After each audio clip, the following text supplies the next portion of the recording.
हाँ प्रिय परीक्षार्थियों, रीट की तैयारी करने वाले सब भाई और कक्षा 10 के विद्यार्थी ध्यान देवें। भी समांतर श्रेणी अध्याय 5 से कुछ महत्वपूर्ण क्वेश्चन और लेकर आया हूं।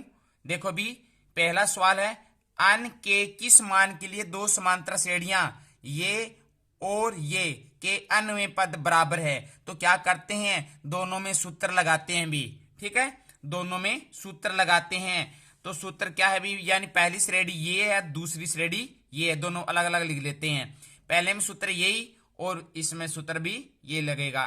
देखो इसमें क्या है, ए अन का मान यानी दोनों श्रेणियों में बराबर है। ठीक है, जो का त्यों लिखते हैं, बराबर में ए प्रथम पद पहली श्रेणी में 63, उसके बाद में है प्लस और ब्रैकेट शुरू, अन का मान ज्ञात करना है, माइनस में 1 ब्रैकेट बंद इंटू में डी, यानी सारो अंतर दोनों में कितना है भी, यानी 65 माइनस 63, यानी 65 में से 63 गए 2।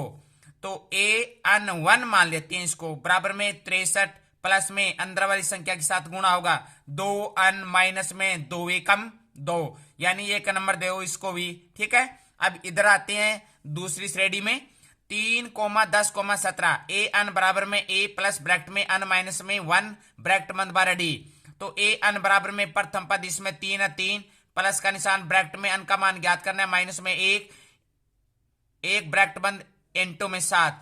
अब देखो 3 प्लस में 7 अन माइनस में 7, अंदर वाली संख्या 7 गुना कर दिया भी। अब देखो 1 और 2, यानी इसमें क्या है भी, अंतिम पद क्या है, बराबर, यानी अन्वय पद बराबर है तो दोनों को बराबर लिखते हैं। ए अन 1 बराबर में ए अन 2, यानी दोनों को बराबर कर देते हैं। देखो ये बराबर कर दिया, तो 63 प्लस 2 अन माइनस में 2 बराबर में 3 प्लस में 7 अन माइनस में 7, यानी दोनों को यहां रख दिया भी।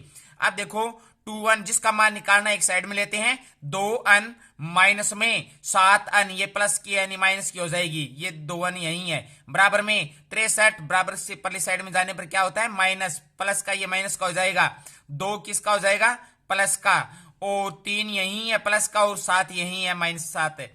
तो -5 अन शेष बचा है अभी, 2 अन 7 अन में से गए माइनस का 5 अन, बराबर में ये 63 यानी माइनस का 70 हो गया, 63 और 7 70, और प्लस का हो गया 5। ठीक है, तो 5 अन बराबर में कितना आ गया, कितना है अभी 65, यानी माइनस माइनस कट गया, प्लस हो गया, अन बराबर में गुणे वाली संख्या भाग में जाएगी, 13 5 65, यानी अन्वय पद यानी 13वां पद ही बराबर है। ठीक, अब उसके बाद में कुछ महत्वपूर्ण सूत्र है। देखो समांतर श्रेणी के महत्वपूर्ण सूत्र, ए अन बराबर में ए प्लस ब्रैकेट में अन माइनस में 1 ब्रैकेट बंद बारह डी। ए अन बराबर में अंतिम पद होता है, ए प्रथम पद होता है, अन होता है पदों की संख्या और डी होता है सारो अंतर। ये समांतर श्रेणी का सूत्र है भी, याद रखना।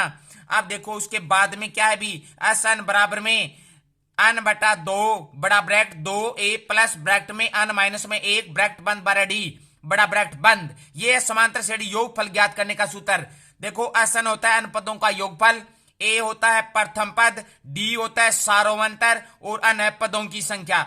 यानी समांतर श्रेणी में योगफल ज्ञात करने के एक अन्य सूत्र हो रहा है भी, ध्यान से देखो, एस अन बराबर में अन इंटू में ब्रैकेट में ए प्लस अल ब्रैकेट बंद बटा में 2, अंत तो ये हो गया अभी अंतिम पद ए है प्रथम पद, प्लस में अंत तो हो गया पदों की संख्या, ए प्रथम पद प्लस में अल होता है अंतिम पद, यानी अल और ए अन दोनों एक ही है भी अंतिम पद। देख लियो, यही यहां पर ए अन भी लिख सकते हैं, ए प्लस ए अन। ठीक है नहीं, तो विद्यार्थियों मैंने महत्वपूर्ण तीनों सूत्र बता दिए, और सवाल महत्वपूर्ण सूत्रों के साथ में लेकर आ रहा हूं, और रीट वाले परीक्षार्थी ध्यान देवे, अपने घर पर सही ढंग से सही तरीके से यानी सिस्टमेटिक ढंग से पढ़ें, ताकि परीक्षा में अच्छे अंक के साथ रीट को उत्तीर्ण कर सकें। और यानी रीट में 2 एग्जाम होंगे, पहले में 90 क्वेश्चन करने होंगे आपको 150 में से, यानी 60%, तभी आप रीट को उत्तीर्ण कर सकेंगे। तो उसके बाद में उसका मेन पेपर होगा, उसमें भी गणित के क्वेश्चंस आएंगे। तो सब विद्यार्थियों से मेरा अनुरोध है कि मैं जो करा रहा हूं सवाल रीट में आने वाले ही हैं, और अब दूसरी रीट की दूसरी भर्ती है उसमें भी आएंगे। तो आपसे मेरी रिक्वेस्ट है कि आप सुबह और शाम मेरे वीडियो को देखता रहें और प्लीज कृपया करके मेरे को मनोबल बढ़ाने के लिए आप सब्सक्राइब करें। आपका धन्यवाद। जय हिंद।